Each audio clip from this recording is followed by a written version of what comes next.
Read this sentence. We need to talk. That's it. That's all it is. 4 words on a screen. Nothing has happened. Nobody has said them to you. There is no threat in this room. And yet, something moved in your chest. Just slightly. A small cold drop somewhere behind the sternum. Your heart rate ticked up. Your stomach tightened. Somewhere in your body, without asking you, a decision was made. Here's what your body just started doing in order. It pushed blood out of your skin and your gut and into the big muscles of your legs. That's the cold feeling. That's the drop in the stomach, your digestive system being switched off mid-task because digestion is a luxury and you may be about to need everything. Your pupils widened. Your breathing got shallow and fast. Your hearing sharpened. Your muscles took on a faint tremor, which is not weakness. It's loading. It's a sprinter in the blocks. And your bladder and bowels received a very old instruction, which is consider emptying. Lighten the load. You may need to be faster than you have ever been. Every one of those responses is correct. Every one of them is precisely engineered. Your body is not malfunctioning. Your body is executing a plan flawlessly. The problem is that you're sitting on a sofa holding a phone. So the question of this video isn't what's wrong with you. It's this. What was that plan built to run from? And once you see the answer, you will not be able to unsee it because it explains almost everything about how it feels to be a person in the 21st century. Around 300 million people on this planet are living with an anxiety disorder. It is the most common mental health condition there is. And that number is not the story.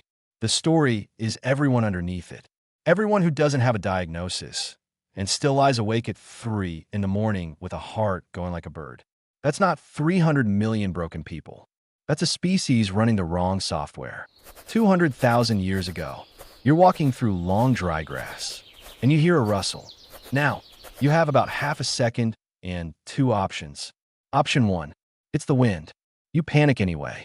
You freeze, your heart slams, you scan, you back away. Cost, about 3 seconds, a jolt of adrenaline, and looking a bit foolish in front of your cousin. Option 2, it's a leopard. And you assume it's the wind. Cost everything. Your life, your children, your line. Gone. Permanently.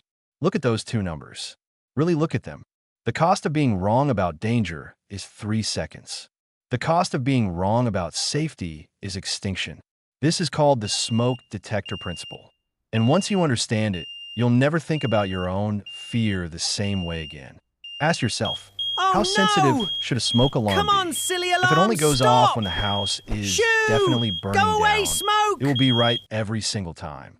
And one night, it will be slightly too slow, and you'll die in your bed. So instead, we build it to scream at burnt toast. It is wrong constantly. It is annoying. And that is the correct design.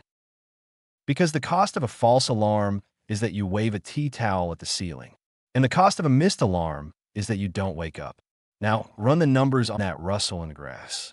Suppose it's actually a leopard 1 time in 1,000. Suppose panicking costs you 3 seconds. And suppose being eaten costs you everything. Do the arithmetic, and you get an answer that is genuinely uncomfortable. You should panic all 1,000 times. Even though you'll be wrong 999 times. Even though you'll spend your whole life jumping at nothing. It is still mathematically the right call. Because the one time you're right is the only time that ever matters. So sit with what that means. Your anxiety is not a malfunction. It is a wager. And it is a wager that was correctly calculated by a system with far more experience of death than you have. You're not anxious too often. You're anxious exactly as often as you were designed to be. The design simply assumed that most of the alarms would be real. There's a second problem, and it's arguably worse. Watch a zebra get chased by a lion. The zebra goes absolutely nuclear. Heart rate through the roof. Every system dumped into escape. Total physiological emergency. And then, 90 seconds later, one of 2 things has happened. Either the zebra is dead, or the lion has given up. And if the lion has given up, the zebra goes back to eating grass. Not in a week. Not after therapy. Within minutes. The alarm rang, the alarm was answered, and the alarm switched off. That is what your stress response was designed for. A short, violent, physical emergency with a clear ending. 90 seconds, maybe 5 minutes. Then it's over one way or another. And that's fine, because during those 90 seconds, your body is happy to shut down absolutely everything that isn't running. Digestion off. Immune response dialed down. Growth and long-term tissue repair postponed. Reproduction deprioritized.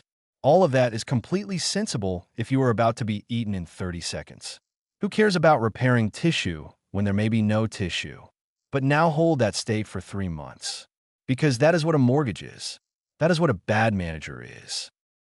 That is what an unanswered message or a waiting scan result or a job you're afraid of losing actually does to you. The emergency doesn't end, and so the shutdown doesn't end either. Here is the cruelest part of the design. Your stress response has no off switch of its own. It never needed one. In the world it was built for, the threat resolved itself. You escaped, or you didn't. The world turned the alarm off for you. Now, nothing resolves. The email sits there. The debt sits there. The thing you said at that party in 2019 sits there. You cannot outrun a mortgage. You cannot fight a text message. And your body, which knows only 2 options, run and fight, is left holding a full tank of fuel with nowhere to burn it. That's the shaking. That's the 3 in the morning. That's the feeling of being about to do something urgent and never doing it. You are a sprinter in the blocks forever. And the last question, which by now you can probably answer yourself. Why hasn't evolution corrected this? Because, and there's no gentle way to put this, you are descended from the ones who panicked. Somewhere back there were calm ancestors. Relaxed ones.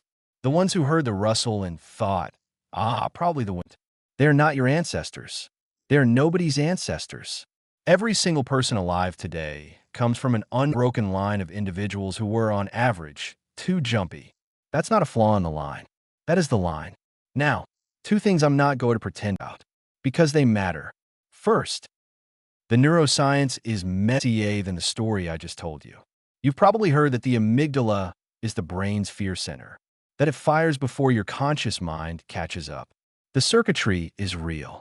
But Joseph Ledoux, the researcher who did more than anyone to map it, has spent years pushing back on his own legend. Those circuits produce defensive responses, not the feeling of being afraid. The dread you actually experience is built somewhere higher and later, and we understand it far less well than the confident diagram suggests. Second, and more important, everything in this video is an explanation of a mechanism. It is not a treatment, and it is not a diagnosis. If your alarm is going off constantly, if it's stopping you sleeping or working or being with people, then the fact that it made sense on a savanna 200,000 years ago is genuinely interesting, and it will not help you at 3 in the morning. Anxiety disorders are real. They are treatable, and they are treated by people who do this for a living. Knowing why the smoke alarm is loud does not put out a fire. If there's a fire, get help. But if you're just tired, if you're just someone whose chest goes tight at a notification, who rehearses arguments in the shower, who lies awake running the numbers, then here is what I want you to take. That feeling is not a defect in you. It is a 200,000-year-old instrument built to an exquisite standard, doing precisely the job it was designed for. It is scanning for leopards. It is finding your inbox. And it cannot tell the difference, because nothing in its history ever prepared it to. Your alarm is not broken. It is perfectly calibrated for a world that no longer exists. You are not broken. You are unfinished.